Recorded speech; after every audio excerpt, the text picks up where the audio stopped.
Estate Tips Tuesday, and this week's tips, we're going to talk about renting versus buying. I was chatting with an old friend of mine that's been a renter for his entire life, and I asked him a question about why he didn't want to buy a home. And he laughed. Now, of course, there's always that old adage that you've heard before that owning your own home is better in the long run, and renting just means you're throwing your money away. But is this really the case? Let's check it out. So here are 10 things that are in the positive for renting versus buying. So number 1, when you're a renter, you don't have a maintenance cost or repair bills.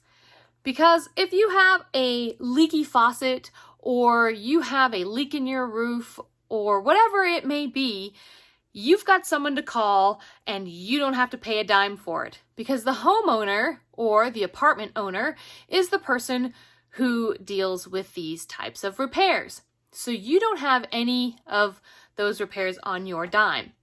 On the other hand, if you're a homeowner and say you have a leaky roof, that roof could cost you up to $12,000 if you don't have homeowner's insurance, or if the homeowner's insurance won't cover the cost of repairs. That's a pretty hefty bill. Of course, sometimes there is no maintenance or repairs that need to be done on a home, and your cost will just be the cost of your mortgage payment that month, just as it would be as if you were a renter. And yes, most of the time, housing mortgage rates or the mortgage payment is lower than renters, but that's because there's all sorts of hidden expenses, like maintenance or repair bills. Number 2 on the plus side is amenities. A lot of times, apartment complexes or if you're renting a townhome or a home or something of that nature, but mostly in apartment complexes, they have tons of amenities that would cost extra if you were a homeowner, such as a swimming pool, an in-the-ground swimming pool, either indoor or outdoor. And some of these places have a gym, a recreational area for you, tennis courts, basketball courts, all sorts of different amenities that homes don't have, or they have to pay extra to have these amenities, such as a HOA or a homeowners association. Or if you want just the expense of having it in your house, you build a swimming pool in your backyard. You still have to have all the maintenance and costs of keeping that pool in tip-top shape. As a renter, you get these amenities for renting this apartment. Number 3 is real estate tax. Renters don't have to pay real estate tax. That burden lies on the person who owns the building complex or the home. And these costs can be a large burden depending on where this home or apartment complex resides. If it's in an area that has high property taxes, then you're probably going to be paying those higher taxes, which sometimes get built into rents, but for the most part, they are a big burden. These costs go up all the time, and the renters usually don't see any of this in reflection in their rent. But as homeowners, you really need to take this into consideration because it can be a significant amount that is tacked on to your monthly mortgage. Number 4. Number 4 is no down payment. While renters most of the time have to put up a security deposit, which is usually about the equivalent of a month's worth of rent, they don't have to put down a hefty down payment for that apartment. And usually, if they don't damage the property and it comes out nice, they usually get their security deposit back so that they can go on to the next place or to re-lease a different space or the same space that they're already renting. Whereas a homeowner has to come up with a huge chunk of money to put down on a home. Normally it's about 20%, depending on your status. If you're a first-time home buyer, that down payment isn't as hefty. But if you're not a first-time home buyer, you're looking at about 20% down. So if you're looking to buy a $200,000 home, that's $40,000. Most people have a hard time coming up with that amount, or it takes a long time to save up to that amount. The only positive that goes into that is that that $40,000 goes towards the equity in your home. So you have built in 40,000% equity. Now that only comes into play if you're going to use that equity for something. Otherwise, it just sits there. Number 5. This one is the flexibility of where you want to live.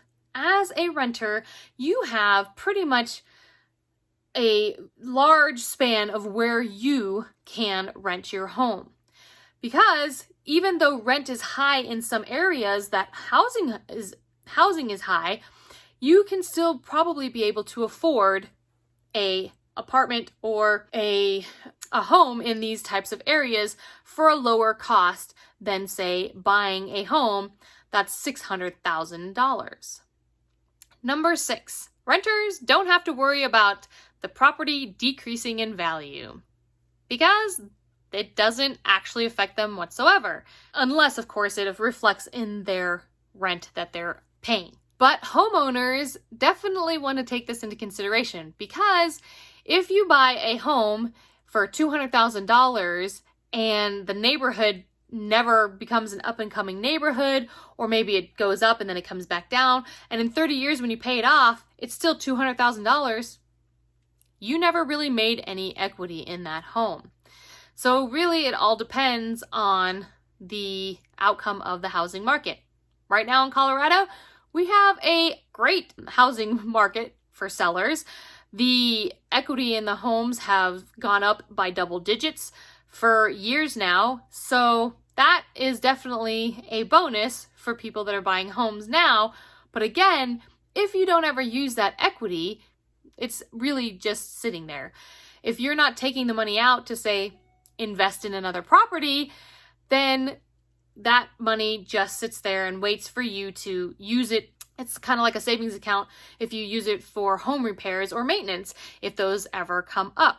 So that is a type of bonus if you have those kind of issues that come up, like a water heater breaks, or you have flooding, or you have any other kind of issues that require maintenance, and you have equity in your home, you can always pull that out. But then that extends your mortgage for even longer. So you're paying it off for longer than you normally would in a 30-year fixed loan. And renters don't have this problem at all. Number 7, the flexibility to downsize. So unless you're in a seller's market like in Colorado, the flexibility of downsizing is quite easy when you're a renter, because when you're done with the large amount of space that you have, you can easily downsize into a smaller apartment or a smaller space without ever having to sell the property if it's not a hot seller's market. In Colorado right now, the seller's market is pretty hot. So if you ever wanted to downsize, it wouldn't be very hard to sell your home right now. The only downside to that is because it is a seller's market, there is not very much inventory. So if you don't have a backup plan as to what you want to do after you sell your home, that could become a problem. Number 8 is fixed rent.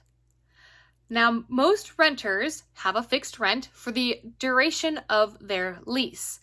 Now, it is possible that there could be a rent increase during the time of the contract, but they have to be notified by their landlord, and they can make those kind of accommodations, and they always know what their monthly rent is going to be. It is true for homeowners as well. If they have a fixed mortgage, their mortgage will not change drastically during their loan term, but the things that change are taxes or maintenance. Those are the type of things that make your monthly costs go up or down depending on what the circumstances are. But if you're a homeowner that has an adjustable rate mortgage, there's a lot of uncertainty on what your monthly mortgage might be because they can fluctuate because of higher interest rates. So if you have an ARM, you might want to try to get yourself a fixed rate mortgage so that you don't have that uncertainty. Number 9 is lower insurance costs. So on average, renters usually pay about $180 to $200 a year for renter's insurance, whereas homeowner's insurance is a lot higher, anywhere from $1,000 to $2,000 depending on where you are, because you might have to buy other supplemental insurances like flood insurance or hurricane insurance or earthquake insurance, some of those things that happen in other states. So they can be significantly more to your monthly costs. And number 10, renters usually have a lower utility costs because they're not usually paying for water or electricity. It's all usually built into the monthly rent costs. So they don't have any of those extra costs associated with their bill, whereas a homeowner will have the water and they'll have the electricity bill along with maybe trash pickup and other utilities that typical renters do not have to pay. So these are the top 10 reasons why renting could be more beneficial than buying a home. And if you look at this nifty little chart here that I have supplied, you will notice that in Colorado at this moment, it is definitely better to rent than it is to buy. So if you're thinking about buying, you might want to wait, but interest rates are super low that, getting into a home in Colorado isn't that hard or isn't that expensive. But you really just have to weigh the pros and cons, because owning a home also comes not just with financial responsibility, but it also comes with a sense of pride and community, because you get to own a home and you're part of a community and such things like that. So there's a lot of emotional attachment to a home as well.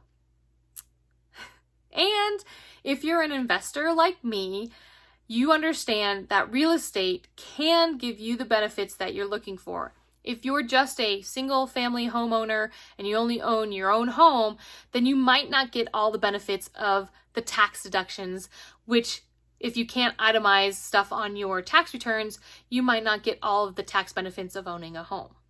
But if you are a real estate investor, there are definitely more perks to owning a home that you rent out. You understand the benefits of equity in your home, all the tax benefits that you can get from owning a home. Because in the wise words of pretty much anybody that's been a landowner over time, the majority of wealthy people in the world are landowners. Simple fact. I'll leave you with a quote. If you have any questions about any of the topics that I talked about in this video, please reach out to me on any of my social media accounts, and I'd be more than happy to discuss this with you. If you enjoyed this video, please press the like button, subscribe, and hit the bell notification button so that you can get these awesome tips into your email box every week. And until next week, have a wonderful rest of your week.